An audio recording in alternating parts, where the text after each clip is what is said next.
నమస్తే, welcome to PJ news.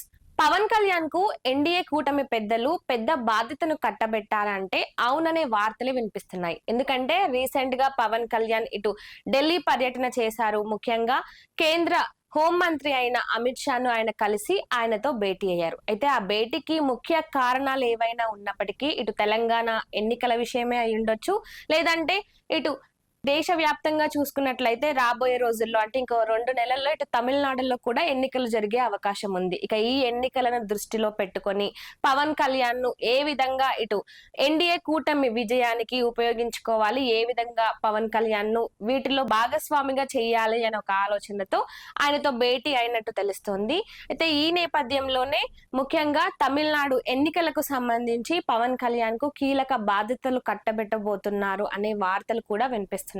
ఎందుకంటే NDA కూటమికి సంబంధించి ఇటు ఎప్పుడు చూసినా కూడా ప్రధాని మోదీ పవన్ కళ్యాణ్ తో భేటీ అవ్వడము, ముఖ్యంగా ఇటు మహారాష్ట్ర అయ్యుండొచ్చు, లేదంటే కర్ణాటక, ఇలా తెలుగు రాష్ట్రాలు కాకుండా మిగతా ఇటు సౌత్ రాష్ట్రాలకు సంబంధించి పవన్ కళ్యాణ్ అనేక సార్లు అక్కడ పర్యటించారు. అక్కడ ఆయన మాట్లాడారు.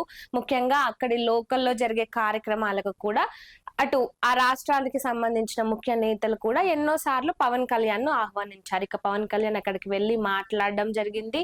ఇక పవన్ కళ్యాణ్ కు అక్కడ కూడా ఎంత క్రేజ్ ఉందో కొత్తగా చెప్పాల్సిన అవసరం లేదు. ఇక ఇదే విషయాన్ని దృష్టిలో పెట్టుకొని ముఖ్యంగా తమిళనాడులో బీజేపీ గెలవడానికి, అటు తమిళనాడులో చూసుకున్నట్లయితే బీజేపీ అధికారంలో లేదు, ఇటు రాబోయే ఎన్నికల్లో ఖచ్చితంగా గెలవడానికి పవన్ కళ్యాణ్ ను అక్కడ ఎలక్షన్ కు సంబంధించి ఇన్ఛార్జిగా నియమించే ఆలోచనలో కూడా ఎన్డీఏ కూటమి పెద్దలు ఉన్నట్టు తెలుస్తుంది. మరి నిజానికి ఆ విధంగా చేసినట్లయితే ఇటు తమిళనాడు రాజకీయాల్లో చూసుకుంటే ఇటు విజయ్ కొత్తగా పార్టీ పెట్టడం జరిగింది. ఆయన ప్రజలను అందరినీ జమ చేసి వాళ్ళతో మాట్లాడడము ఇవన్నీ మనం చూస్తూనే ఉన్నాము. ఇక సాధారణంగా అంటే రీసెంట్ గా ఇటు కేంద్రం చేసిన సర్వేలో తేలింది ఏంటంటే విజయ్ కి దాదాపుగా తమిళనాడు రాష్ట్రంలో 10 నుంచి 12% వరకు ఓట్ బ్యాంకింగ్ ఉంది. ఆ ఓట్ బ్యాంకింగ్ అంతా కూడా ప్రస్తుత తమిళనాడు రాష్ట్ర ప్రభుత్వానికి వ్యతిరేకమైన ఓట్లు విజయ్ కి సొంతమయ్యాయి. అయితే విజయ్ తో పొత్తు పెట్టుకోవాలనే ఆలోచన కూడా ఎన్డీఏ పెద్దలు చేసినప్పటికీ అవేవి ఫలించలేదు. ఇటు ఎన్డీఏ కూటమి సిద్ధాంతాలు కావచ్చు, లేదంటే విజయ్ పెట్టిన పార్టీ సిద్ధాంతాలు కావచ్చు, ఈ రెండు కూడా పూర్తి భిన్నంగా ఉన్నాయి. ఇక ఆయన ఎన్నోసార్లు ఇటు ఎన్డీఏ కూటమిలో పాలు పంచుకోవాలని వీళ్ళు అడిగినా కూడా ఎలాంటి ఫలితం లేకపోయింది. ఇక అందుకు ఇప్పుడు విజయ్ కి ఆల్టర్నేటివ్ గా పవన్ కళ్యాణ్ ను రంగంలోకి దింపాలి. ఇటు తమిళనాడు ఎలక్షన్ లో ఖచ్చితంగా పవన్ కళ్యాణ్ కు కీలక బాధ్యతలు కట్టబెట్టాలి. ఇటు ఎన్నికల ప్రచారంలో అయి ఉండొచ్చు, లేదంటే అక్కడ ఎన్నికలకు సంబంధించి బహిరంగ సభల్లో గాని వీటన్నిటిలో కూడా పవన్ కళ్యాణ్ ను ఇన్వాల్వ్ చేయాలి, పవన్ కళ్యాణ్ తో ప్రచారం చేయించాలి అనే ఆలోచనలు చేస్తున్నారట. ఎందుకంటే తమిళనాడులో చూసుకున్నట్లయితే దాదాపుగా 20 నుంచి 30 నియోజకవర్గాలకు సంబంధించి తెలుగు ప్రజలు ఎక్కువగా ఉన్నారు. ఇక వాళ్ళ ఓట్ బ్యాంకింగ్ అయి ఉండొచ్చు, లేదంటే ఇటు పవన్ కళ్యాణ్ ఒక సినీ సెలబ్రిటీగా ముఖ్యంగా సౌత్ లో చూసుకున్నట్లయితే పవన్ కళ్యాణ్ కు ఎంత క్రేజ్ ఉందో స్పెషల్ గా చెప్పాల్సిన అవసరం లేదు. ఇక ఈ క్రేజ్ ను మైండ్ లో పెట్టుకొని అదే విధంగా ఇటు తెలుగు ప్రజలు కూడా తమిళనాడులో చాలా వరకు ఉన్నారు కాబట్టి ఆ రకంగా ఇటు ముఖ్యంగా ఆయన ఇటు తెలంగాణలో అంటే ఆంధ్రప్రదేశ్ లో జనసేన పార్టీని స్థాపించి ఆ తర్వాత ఎన్డీఏలో ఆయన ఎంత కీలక పాత్ర పోషించిందో అందరికీ తెలిసిందే. ముఖ్యంగా పవన్ కళ్యాణ్ కేవలం తెలుగు రాష్ట్రాలకు సంబంధించిన వ్యక్తిగానో లేదంటే ఉప ముఖ్యమంత్రిగానో మాత్రమే కాకుండా ఇటు యావత్ దేశమంతటా కూడా ఆయన ఏ విధంగా అయితే రాజకీయాల్లో తీసుకొచ్చిన మలుపులే అయి ఉండొచ్చు, లేదంటే ప్రజల కోసం ఆయన నిలబడిన తీరు అయి ఉండొచ్చు, ఏది చూసుకున్నా కూడా ఇటు తెలంగాణ అయి ఉండొచ్చు, ఆంధ్రప్రదేశ్ అయి ఉండొచ్చు, లేదంటే తమిళనాడు, మహారాష్ట్ర, కర్ణాటక, ఇలా అనేక రాష్ట్రాల్లో కూడా పవన్ కళ్యాణ్ కు ప్రత్యేక ఫ్యాన్ బేస్ ఉంది. అది ఆయన రాజకీయ పరంగా అయి ఉండొచ్చు, లేదంటే సినీ సెలబ్రిటీ కాబట్టి ఆయన సినిమాలకు ఆకర్షితులై ఆయన సినిమాలకు అభిమానులుగా ఉండే వాళ్ళు కూడా చాలా మందినే ఉన్నారు.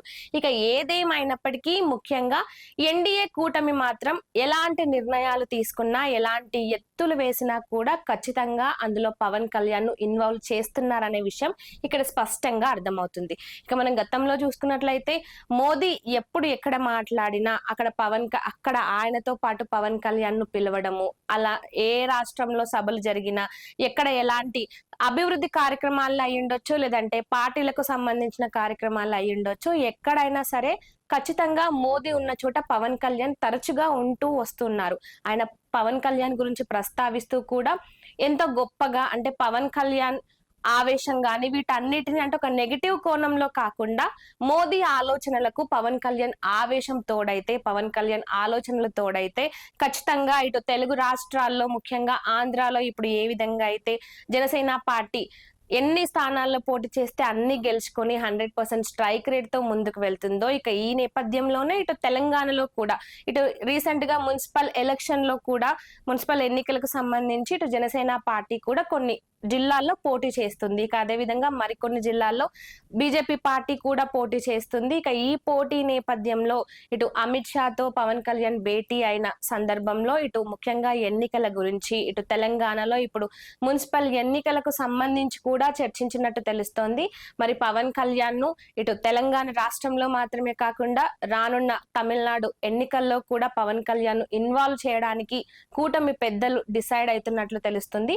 ఒకవేళ ఎన్నికల ప్రచారానికి సంబంధించి ఆయనను ఇన్ఛార్జిగా ఇవ్వకున్నా కూడా ఇటు ఎన్నికల ప్రచారానికి సంబంధించి ఆ కమిటీ బాధ్యతలైనా సరే ఆయనకు ఖచ్చితంగా కట్టబెడతారు అనే వార్తలైతే రాజకీయ పరంగా చక్కర్లు కొడుతున్నాయి. మరి వేచి చూడాలి ఈ తమిళనాడు ఎన్నికలకు సంబంధించి పవన్ కళ్యాణ్ ఏ విధంగా ఎన్డీఏ కూటమి పెద్దలు ఆ రాజకీయాల్లో ఇన్వాల్వ్ చేయబోతున్నారని.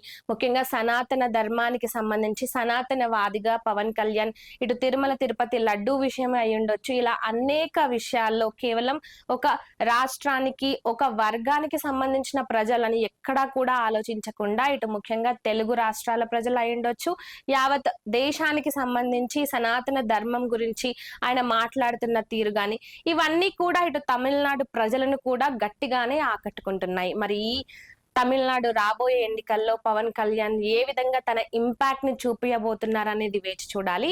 ఇక మొత్తానికైతే ఎన్డీఏ కూటమి పెద్దలు మాత్రం ఎటువంటి కీలక నిర్ణయాలు తీసుకున్నా ఖచ్చితంగా అందులో పవన్ కళ్యాణ్ కు ప్రత్యేక బాధ్యతలు ఇస్తున్నారన్న దానికి ఇదొక మరొక నిదర్శనం అని చెప్పుకోవచ్చు. ఇక ఈ అంశానికి సంబంధించి మీరేమనుకుంటున్నారో కామెంట్ రూపంలో చెప్పండి.